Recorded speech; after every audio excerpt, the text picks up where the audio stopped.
The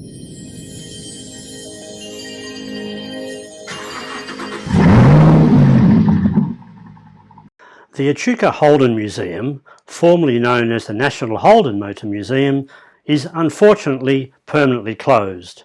It was a very popular location for Australian automotive enthusiasts, but the museum shut its doors in Echuca, Victoria on April 14, 2024.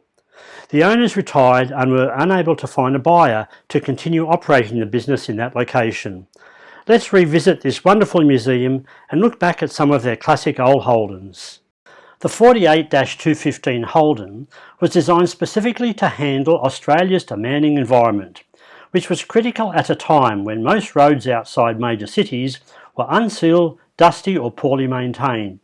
It was durable and sturdy, had high ground clearance, excellent dust sealing, and it featured an all-steel Monica construction, meaning the body and chassis were one piece, and this was a relatively modern design choice at the time, helping to keep the weight down to just over a tonne, which benefited both performance and fuel economy.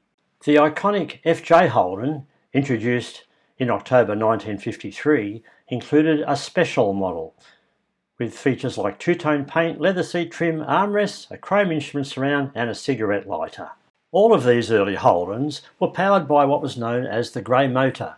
It was a low-stress design based on a pre-World War II Buick engine, and it was perfect for Australia's tough road conditions of the time.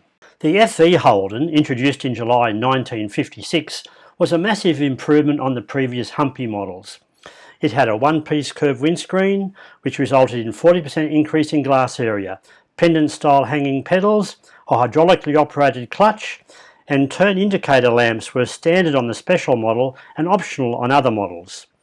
It featured a 12-volt electrical system. The grey motor was upgraded with bigger valves and an increased compression ratio.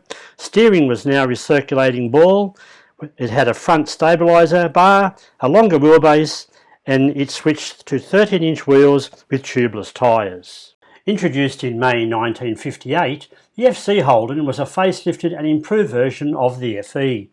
The front end incorporated a revised radiator grille with more chrome, and the rear end had the addition of small ornamental chrome fins on top of the rear quarter panels.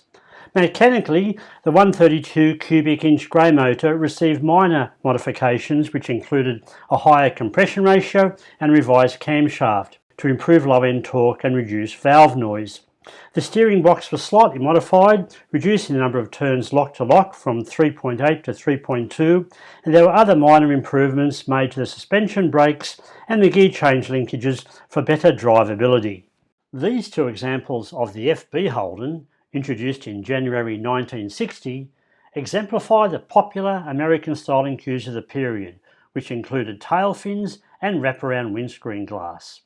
The grey motor was brought out to 138 cubic inches, and in May 1960 the paint was changed from nitrocellulose to acrylic. The EK looked almost the same as the FB, but it introduced the option of a 3-speed hydromatic transmission and standard electric windscreen wipers. The EJ Holden was a significant break from the earlier designs, introducing a luxury Premier model and ushering in a much more modern, lower and sleeker style. The Premier included individual bucket seats, genuine leather interior trim and loophole carpet. It came with standard metallic paint, a heated demister with a centre console and a standard hydromatic automatic transmission. The EJ also was the first Holden to use duo servo hydraulic brakes and incorporate seatbelt anchorages as standard equipment. The last classic Holden that we're going to look like was the famous and most popular EH. Whilst being a facelift of the EJ body, which gave it a sharper, cleaner and more substantial look, the main selling feature was the brand new revolutionary red motor. The red motor finally gave Holden the performance to compete with the faster Ford Falcon and Chrysler Valiant models. It had a 7-main bearing crank with hydraulic lifters, which gave far smoother, quieter and more durable performance. It came in two versions, a 149 cubic inch standard version or the 179 cubic inch version, which became a real performance car for Holden. Thank you for watching. Stay tuned for more videos soon.